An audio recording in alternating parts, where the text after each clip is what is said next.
Ya, assalamualaikum warahmatullahi wabarakatuh, guys. Kembali lagi nih bersama Ismet Channel, yang di video yang biasa-biasa aja nih, tanpa editan. Karena apa? Biaya yang edit itu mahal, guys. Jadi ya videonya ya biasa-biasa gini aja gitu. Kali ini, guys, karena keadaan di luar hujan. Nah, ini di luar hujan ini, guys. Makanya saya tidak bisa keluar ini. Mau ngeblok video cara pembuatan batu bata itu. Jadi karena nggak bisa keluar ya,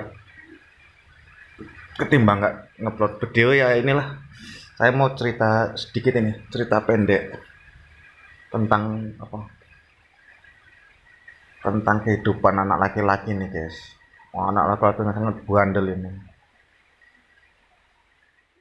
Ya, kita ikuti aja ceritanya, guys, ya. Ya, jangan di skip, kita dengar dulu alur ceritanya gitu. Kalau memang guys suka sama cerita ini ya lanjutkan, kalau tidak suka ya terserah, guys. Saya tidak memaksa Anda harus menonton video ini kan gitu. Sebelum kita lanjut ke ceritanya, ya kalau memang Anda suka ya di subscribe sih, guys. Subscribe. Nah, subscribe yang banyak-banyak biar supaya kita semangat lagi gitu untuk membuat video. Karena subscribe itu gratis, guys, nggak membayar. Tombol itu yang bacaan di bawah video ini kan ada bacaan subscribe. Nah, itu subscribe, guys. Di subscribe. Ya, kita masuk ke cerita ya. Pada zaman dahulu lah itu, sekitaran tahun 1987, ini lahirlah seorang anak laki-laki yang bernama Yan Ismet Harahap itu. Dilahirkan seorang ibu yang bernama Ibu Alpiati. Lahirlah dia tahun 1987 itu. Setelah lahir, anak laki-laki ini dia itu sangat bandel, guys. Kata orang tuanya, mulai bayi dia nakal gitu, sering nangis, sering apa gitulah, lasa gitu, nggak ada tenangnya gitu. Lanjut cerita, 1 tahun, 2 tahun, 3 tahun, 4 tahun, di usia 5 tahun, anak laki-laki ini dia masuk sekolah SD. Dia tidak TK dulu, guys, langsung SD. 5 tahun dia udah SD. Karena apa? Karena IQ dia itu dulu tinggi. Sebelum sekolah aja dia udah bisa nulis namanya sendiri, udah bisa ngitung nomor 1 sampai 10 itu. Ya dia dulu IQ-nya tinggi lah. Makanya dia langsung disekolahkan SD sama orang tuanya tadi gitu. Jadi ya memang benar, waktu sekolah, waktu bagi rapot kan, dia itu juara 1, guys, juara 1 umum, kelas 1 SD, kelas 2, kelas 3, kelas 4, kelas 5, itu dia juara terus. Itu kelas 5 itu juara 1 umum, pasti asal setiap bagi rapot dia yang megang juaranya. Ini benar, guys, nggak noko, betul, pasti dia yang megang juaranya. Karena dia, walaupun dia itu bandel anak ini, cuman dia IQ-nya agak tinggi gitu. Lanjut cerita, masuk ke kelas 6. Kelas 6 kan udah beranjak remaja dia, jadi udah kenal pergaulan gitu. Di kelas 6 dia rankingnya merosot, nggak ranking 1 lagi. Kelas 6 dia rankingnya kalau nggak salah ranking 4 tuh gitu. Dia turun, dia IQ itu agak berkurang. Karena apa? Karena di kelas 6 SD itu dia tuh udah belajar ngerokok dia sama kawan-kawannya. jadi IQ-nya itu agak berkurang. Ya makanya kalau bisa ya anak-anak sekarang itu jangan ngerokok lah, IQ-nya nol nanti. Anak laki-laki ini yang mulai IQ-nya mulai dari kelas 1 sampai kelas 5, juara 1, kelas 6 udah baca ngerokok, terus IQ-nya turun. Itulah, terus rankingnya turun kelas 6 gara-gara rokok. Lanjut kelas 6 tamatlah dia SD, masuklah dia ke SMP, sekolah swasta juga. SD-nya dia di SD swasta, SMP-nya SMP swasta. Kelas 1 SMP itu nama sudah semakin remaja kan, tidak dapat apa dia, tidak dapat peringkat kelas gitu, cuman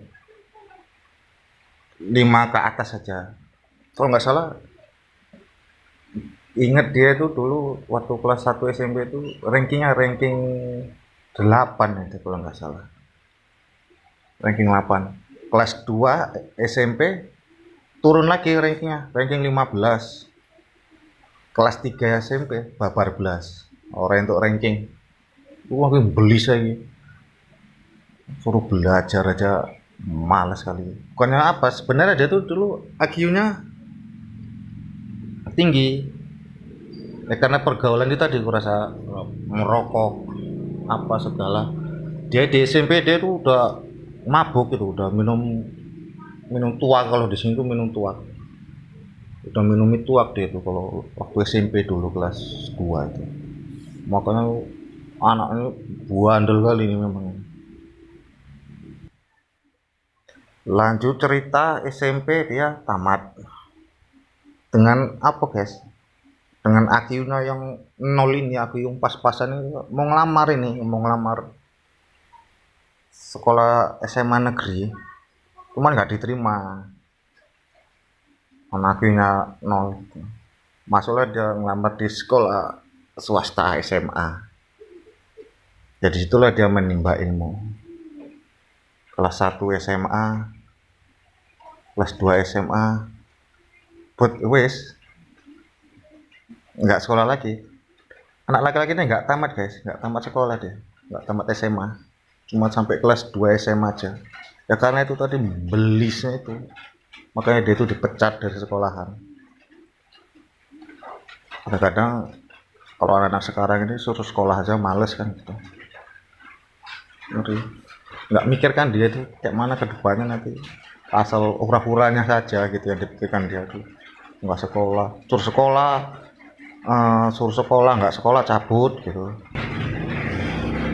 Pernah pas jam olahraga ini, dulu anak laki-laki ini yang bandel ini, kalau setiap jam olahraga kan keluar, semua laki-lakinya tuh teman-teman itu pada main poli.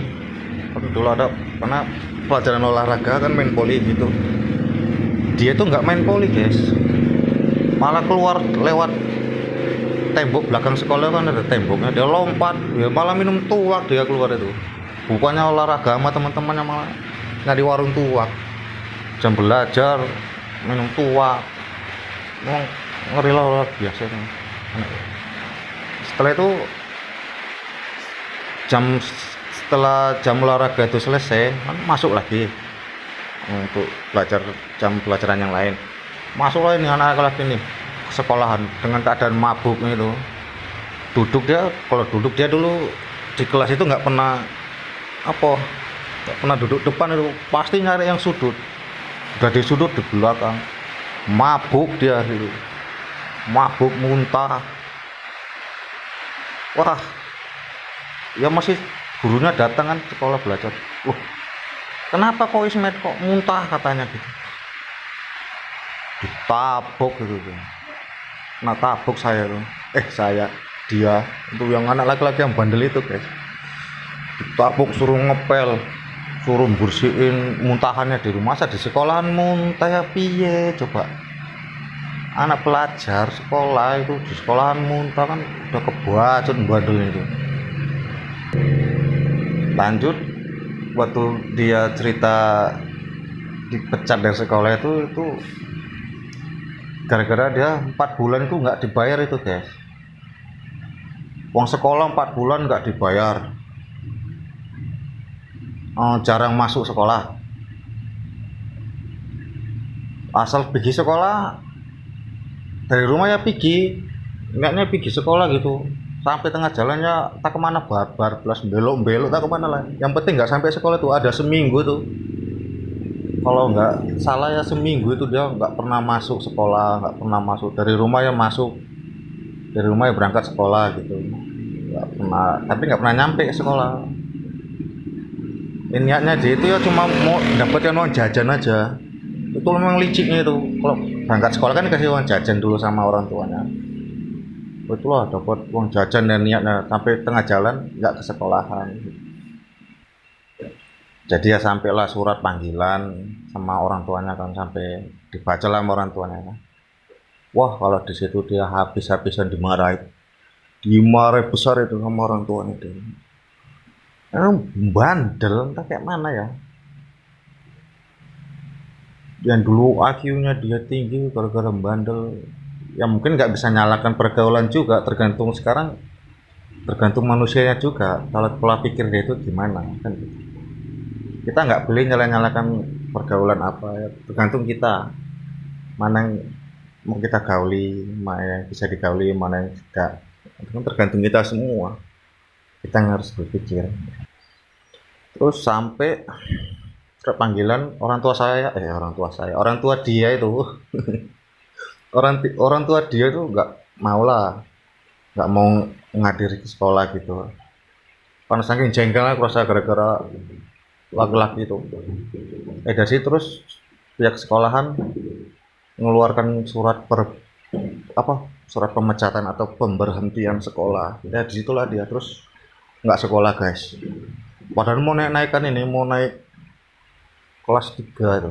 Oh, cuma setahun lagi aja, setahun lagi dia tuh udah punya ijazah SMA kelas itu. Semuanya itu nasib dia itu memang nol nasibnya. Setelah nggak sekolah, anak laki-laki ini yang lahiran tahun 87 tadi nih, yang dilahirkan di Jambi sana, dia tuh belajar kerja lah. Dia tuh belajar kerja dulu, pertama belajar kerja dia tuh dulu ke daerah Mandogi sana. Mandogi, kalau nggak tahu ya daerah Mandogi apa namanya, Kabupaten Asahan sana, bagian kebun-kebun rambung. Itu nggak tahan di situ, nggak tahan dia kerja, pulang lagi ke kampung. Setelah itu pergi lagi dari pengalaman baru kan, dari pengalaman baru ke daerah Tarutung itu.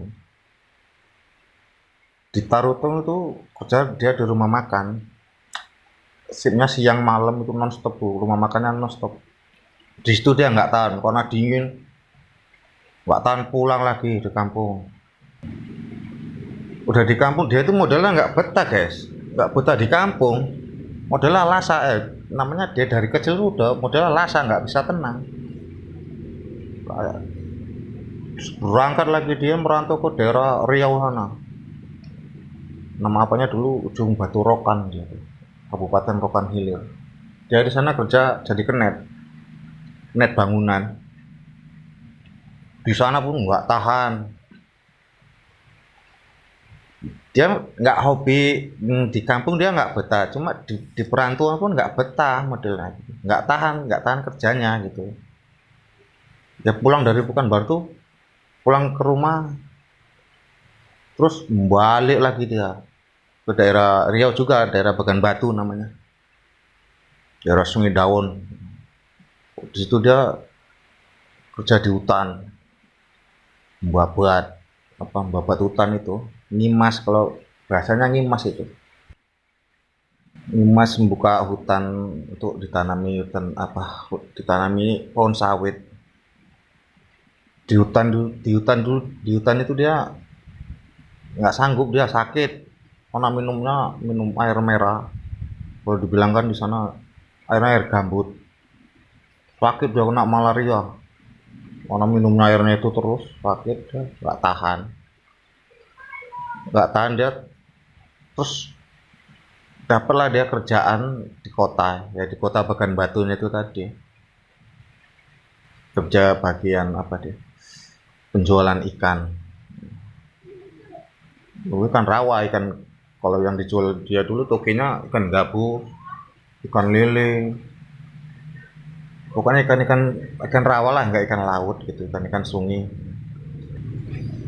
Ya disitulah di pajak itu dia baru ngenal ikan gabus toman, namanya gabus toman. Besar rasa anak buai baru itu paket dia. Kalau daerah kampung dia kan di Jambi sana paling ikan gabus. Ikan gabus paling besar selengan gini. Dia kayak orang ikan gabus sampai sepaha-paha gitu.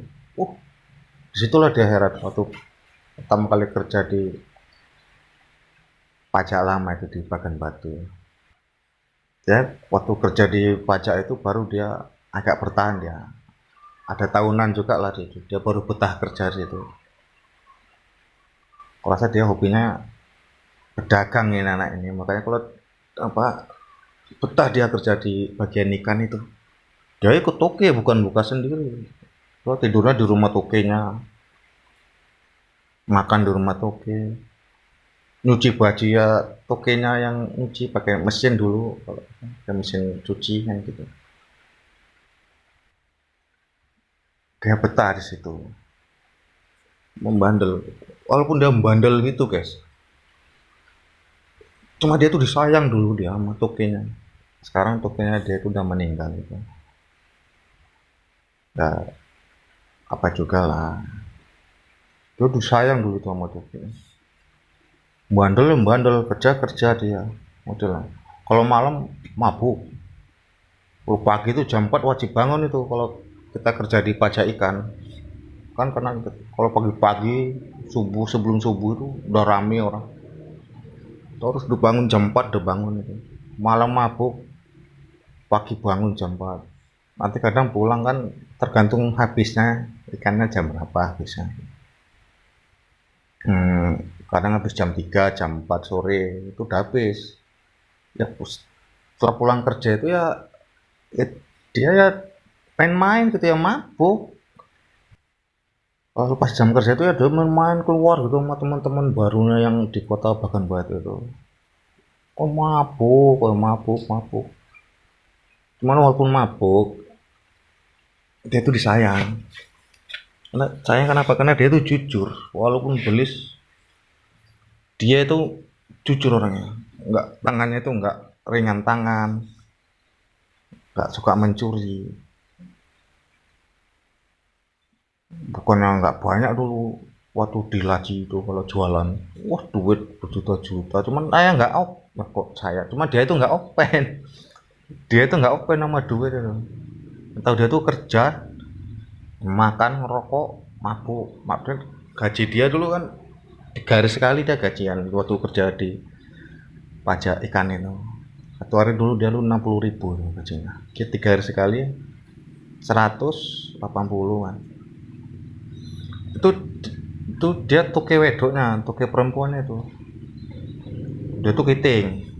Panggilannya kiting tuh karena dulu rambutnya panjang, keriting jadi dia kalau tokenya manggilnya kiting.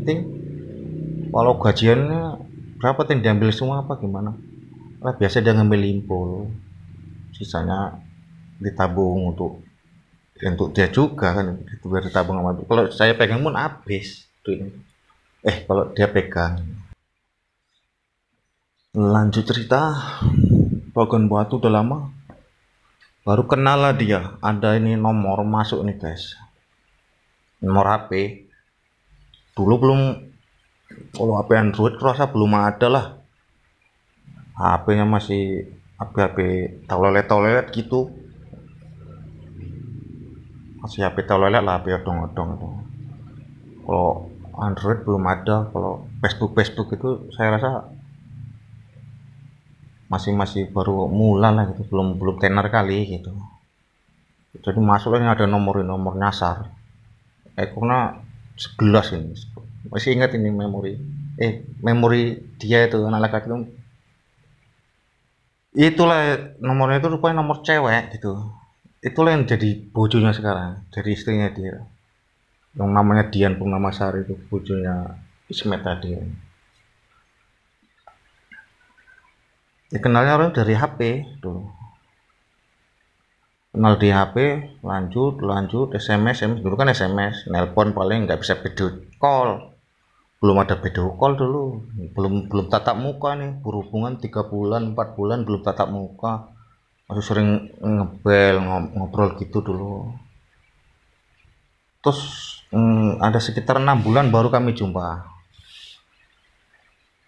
tatap muka pertama ini sama istrinya anak laki-laki itu yang sekarang itulah. Terus jumpa dia tahun 2009 lamaran, 2010 nikahan dia laki-lakinya, melepas masa lajangnya 2010. Itu dia 2010 nikah, dia bulan 3, bulan 11 lahirlah ini anak dia nih, anak laki-laki. 2010 bulan 11 lahir anaknya laki-laki, anaknya yang pertama. Cuman dia usianya di dunia ini cuma setengah hari guys. Anak dia itu lahirnya subuh, sekitar sebelum subuh lahir. Terus mau zuhur, pas zuhur mau azan zuhur dia terus meninggal, cuma setengah hari aja. Karena kata-kata orang dulu dia anak dia ini prematur, belum cukup umur. Kalau usia kandungan biasa 7 bulan kan tua, dia masih jalan 8 gitu. Kalau 7 bulan tua, jalan 8, muda lagi 9 bulan baru tua. Itulah, saya kan nggak ngerti namanya orang baru, nggak ngerti, baru punya anak ya nggak ngerti. Lahirlah anak saya ini, anak saya, anaknya dia lahir. Cuma ya gitu, cuma umurnya setengah hari aja meninggal lah anaknya. Disitulah dia hancur kali perasaannya, anak laki-laki ini. Disitulah dia mulai berubah guys, karena meninggal anaknya yang pertama ini tadi. Membelisnya dia itu berubah, dia udah nggak membelis kali. Dulu manten baru, tanya sama istrinya dia tuh, manten baru gimana itu. Oh, karena setelah punya anak, setelah kehilangan anaknya dia itu terus berubah, sifatnya itu agak dikurangi, membelisnya itu agak dikurangi gitu loh. Yang perasaan kalau kehilangan anak itu hancur, itu pertama itu hancur, lemes. Namanya semangatnya kita kan, semangatnya orang waktu punya anak, menantikan anak pertama itu kan semangatnya menggebu-gebu gitu. Cuma dikasih ini agak nangis ini, kalau ingat nangis gitu. Cuma dikasih waktu cuma tengah hari aja menjadi seorang ayah. Hancur perasaannya anak laki-laki itu, hancur dulu guys, kehilangan anaknya tuh. Lanjut, orang istri dia itu hamil lagi. Inilah lahir anaknya itu yang namanya Habib itu, anak yang paling besar, Habib Maulana itu namanya. Itu lahir Habib. Anak dia tuh dulu kan manten baru kan, dia masih di kampung. Si Habib ini umur 6 bulan barulah anak laki-laki ini merantau ke daerah Sergei ini. Sekitaran tahun 2012 dia di Sergei. Iya, tahun 2012 pertengahan dia merantau ke Sergei ini, keluarin makan. Udah nggak jahat lagi lah, kurasa udah berubah lah karena udah punya anak itu rasanya. Ya semua itu berubah karena anak juga guys. Kalau manten baru dulu sebelum punya anak, saya masih gitu, masih mabuk judi. Waktu masih kerja di kampung dulu, mabuk judi. Udah punya anak terus berubah, judinya nggak ada, jarang lah, nggak sesering dulu membelisnya gitu. Setelah kehilangan itu terus dia merantau ke daerah Sedang Bedage. Di Sedang Bedage dia kerja kerja kerja Sab, itulah pas tanggal 26 bulan 2 itu, tanggal 26 bulan 2 tahun 2021, itulah anak laki-laki ini kecelakaan guys, yang mengakibatkan yang kehilangan kakinya satu. Hancur lagi lah hatinya dia ini. Pertama dia dulu kehilangan anaknya, yang kedua ini harus kehilangan kakinya. Gimana perasaannya itu guys? Bukan nggak hancur, cuman dia tuh orangnya gimana ya, sedih dia itu disimpan aja, dipendem. Muka dia memang muka ya biasa, cuman perasaannya itu nggak bisa dibohongi guys. Satu, kehilangan anak dulu,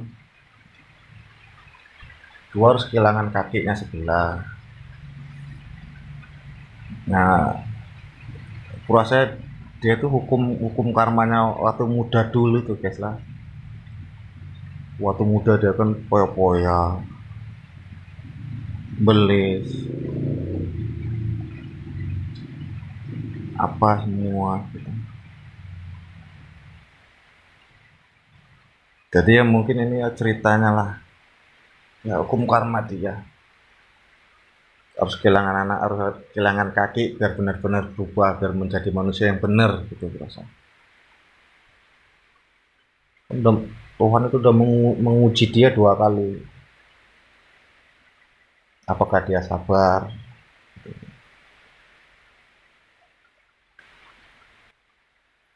Jadi ya gitulah guys ceritanya.